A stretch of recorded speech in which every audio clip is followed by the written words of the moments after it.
everyone, Pastor George here, and I'm back with our Theologs. I forgot that I was taking vacation last week, so I left all of you in the lurch, and I apologize for that. But you probably had a week off, so you had time to appreciate all that I was doing for you by bringing these videos. So I'm glad to be back, and I have a good way to start us off, talking about one of my favorite topics, as you know, cults. So I was at La Peep recently, and I was having a nice meal with someone there, and I left La Peeps, and I came out to my car, and lo and behold, I found this lovely little pamphlet shoved into the door of my car, into the hand, the holder or whatever where you open the door, the car door opener. I don't actually know what that's called. Handle, I guess, right? But I don't know. It should have a better name than that. Anyway, this was shoved in here. And as you can see, it says, Jesus said that Satan would have a government and a church. And it's written by Tony Alamo. Ooh, right there. By Tony Alamo, written in 1985. 1985.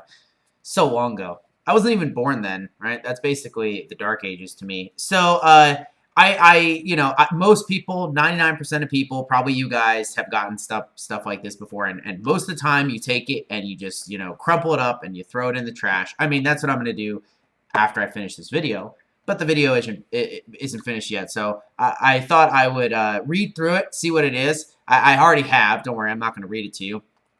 Really not that good. As you can see, they have a nice little scary picture of Notre Dame up at the top right there. And so what is this about? Well,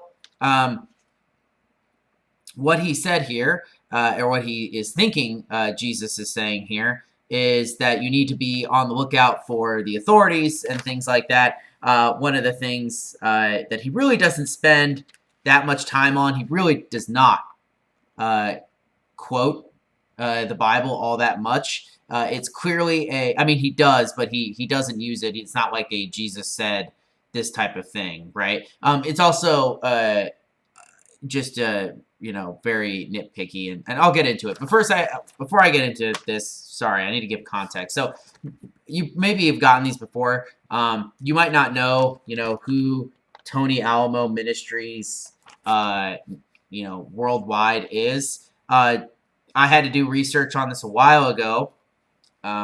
But they are, or were, it was Tony Alamo, and he had a wife. I can't remember what her name was, but they essentially were kind of like a Pentecostal offshoot group, and they started a church where it was, incredibly strict. If you joined, you had to give up all of your possessions to the church, and in return, they would,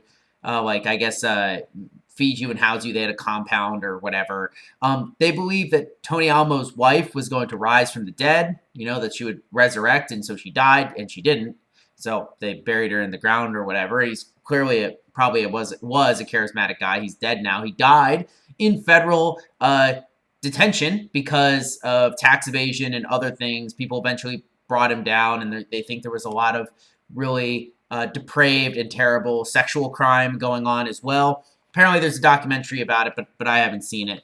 But anyway, apparently he still does have followers, or like an offshoot of them that still hand these things out. And so it ends with I guess you could call it an altar call. But it's actually this whole, wow, this is pretty boring. And it's not boring, but it really. Does he just really quote this whole thing? Wow, he does.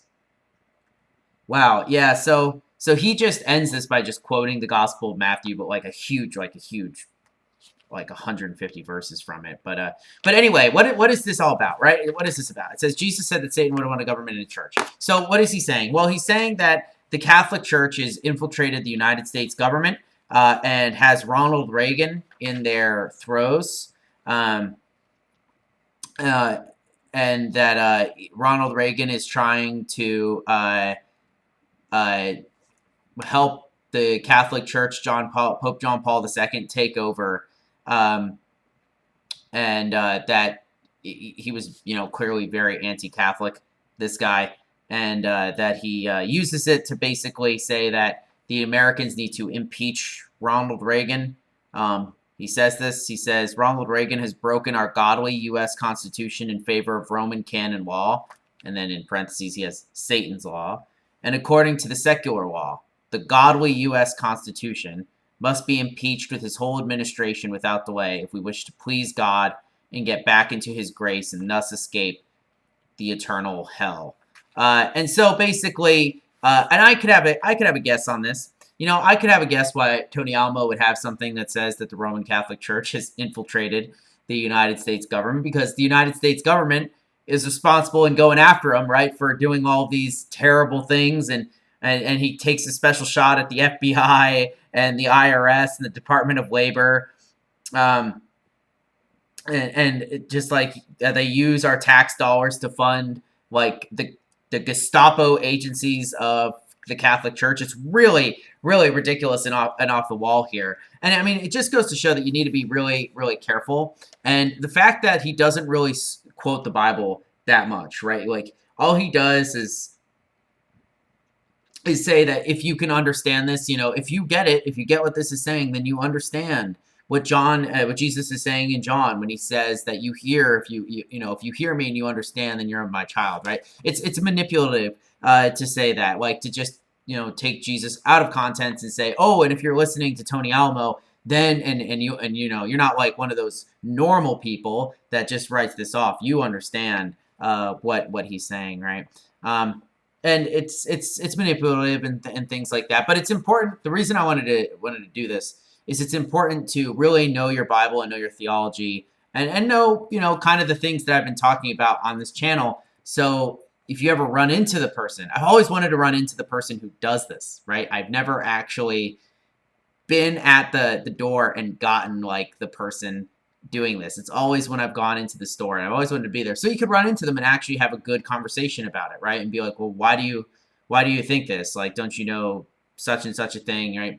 Educate yourselves, equip yourselves. I'm trying to equip you, but we all have to equip ourselves and be ready to have conversations that talk about things like this in order to win people for Christ. So just all I wanted to say today. If you do get these, I'd suggest you read them just because it'll teach you a little bit more about what you should not believe, basically, and what other people do, so you can equip yourself. All right, everyone, have a wonderful rest of your Tuesday. I will see you tomorrow for our Bible study and Thursday for the mailbag. Peace out.